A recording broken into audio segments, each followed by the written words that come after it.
Python classes represent object constructors. This contains properties and methods, and they fall under a broad concept referred to as object-oriented programming.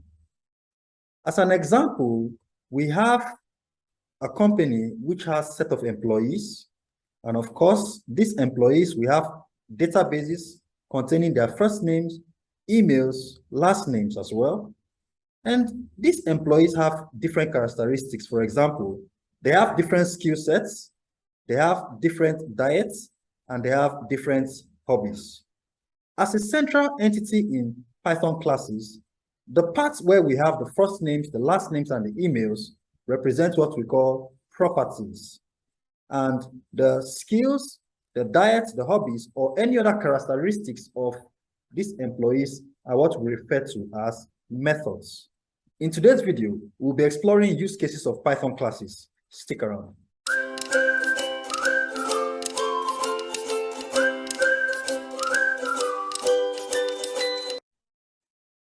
And here, of course, we have a Jupyter notebook where we've created a new project where we call Python classes. Okay, now to initiate a class, all we do is go on with the keyword class and call out the class name. In our example here, we're calling it employee. Okay, now we have created a class. Now, if you create a class, the class is expecting to receive two things, actually, two basic things. One of them is the properties, and the second is the methods. But what if in a position where there is no property and there is no method in the class? What do we do? Because if you run your code in this way, you see that you get an error because it's expecting certain inputs. Okay, so if you don't want to put anything for the meantime, you just put the keyword pass. So when you run it, the Python compiler will know that you just want to pass over the code and it will not initiate any error. Okay, now let us create an instance of this class, employee. Employee is just an instance of the class, and let's call it M1, maybe the first employee. Okay, now if you run this, the first employee, you will see that the instance of the class has been generated here. So the class has been saved in a definite memory location. Same way, you can create more than one instance of this class. Let's call it employee 2. And when you run it, you see that you can create several instances of the class, and each of them gets saved in a different memory location. Yeah, so now in our class, we have actually not passed in our properties or methods, but let us run an instance of the class. We're still talking about instances, right?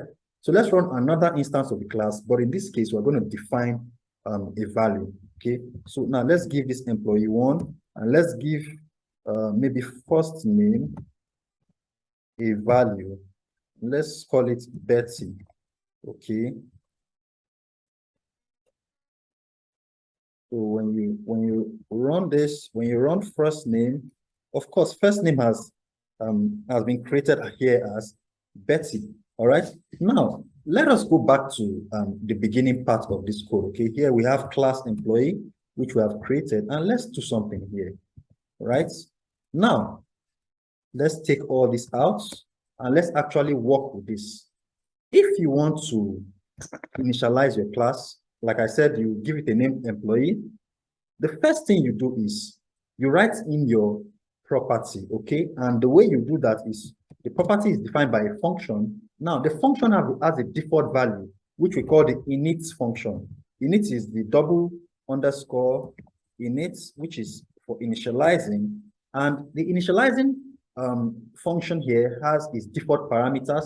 And the first default parameter here is the self as an argument.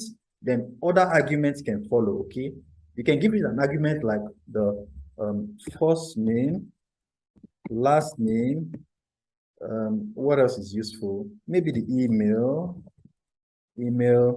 All right, so let's just keep it as basic as that. Now, so here, if we want to give them values now, let's give some constructive values to this. We can say self for first name equals to first name here. And in the same way, now I had to do something here for you to notice that the values here are not the same values here, okay? But the values here are the same values you have here as your attributes, okay? So keep that in mind, that the values of the properties here are the same values here, but not here. So we can, instead of saying fname, we can say fn and use fn, and it will still be the same, okay? But let me just rename it something meaningful. Something meaningful. So there you go. We have defined our properties. All this is our properties, okay? Now let's write the methods. The method is a similar function, but it will not be using the init. It will not be the init function. Remember, the init function is for the properties, okay? But for the method, let's give it an actual name. Now, the method, let's think about it for a moment. The method is that task or that action that the personality or the entity will be carrying out. For example, an employee has a certain level of maybe diet, okay? Let's call this diet. Now let's write the code for diet. Remember to add the self. The self lets the program know that it's referring to the initial function there. So here now, what do we do here? Let's print a code, just keeping it simple. Let's print something like first name, self.first name, diet, right? Self.first name loves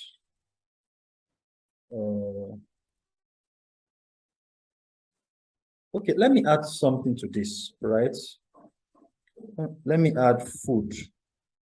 Okay, so if that's the case, I mean, I pretty much have to serve the food. Or let me call it diet. Whatever is here, food has to match with whatever is here, okay? All right, so let's leave it like that. So let's go back to our method.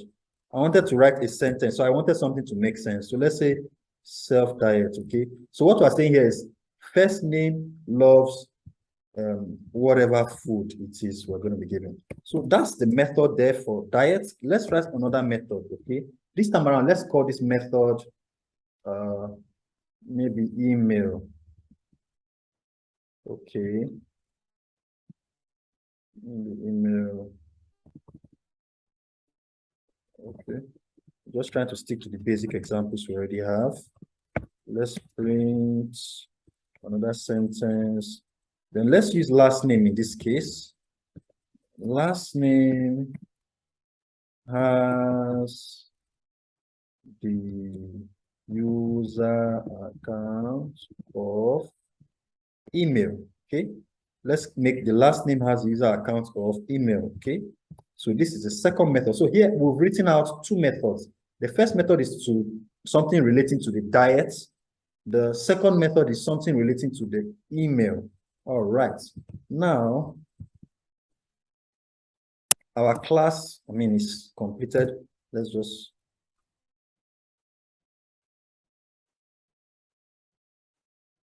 oh, there is no column here. Oh, yeah. So because there was no column, the indentation had an issue. Okay, so there we go. So now let's create an instance of this class, employee. Now, employee wants all these arguments. Now, take note of something. You don't have to worry about the first argument, okay? Self is something that is it's just like a default value, okay? It makes you know that you're referring to the parameters that have been defined in the properties here, okay? And one other thing is it does not have to be self. This can be selfish. It means you have to change it to selfish, and here to selfish, and every other place you have self, you have to change to selfish, okay?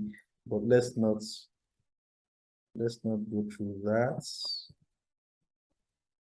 Let's not go through that. Let's just leave it as self, okay? Now, employee here, you're going to have to define all these values here. So what is first name? Let's give maybe Becky. Becky. What is last name?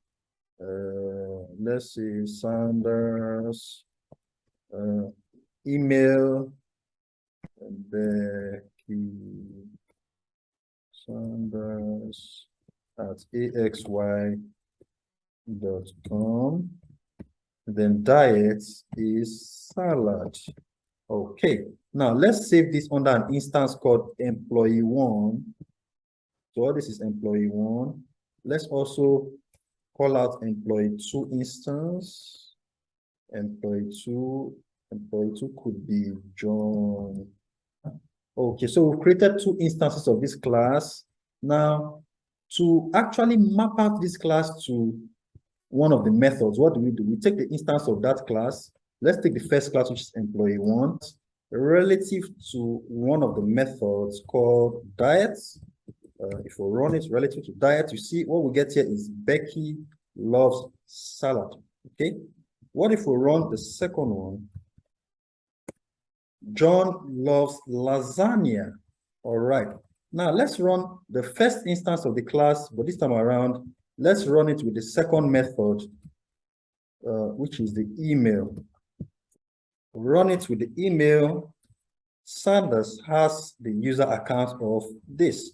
Okay. If we run the second instance also with the email as well, let's just change this to the second instance. When we run it, you see we get Stone has the user account of John Stone at axy.com. So that's just the basics of using Python classes. Stick around for the next video where we'll take a step further. Bye.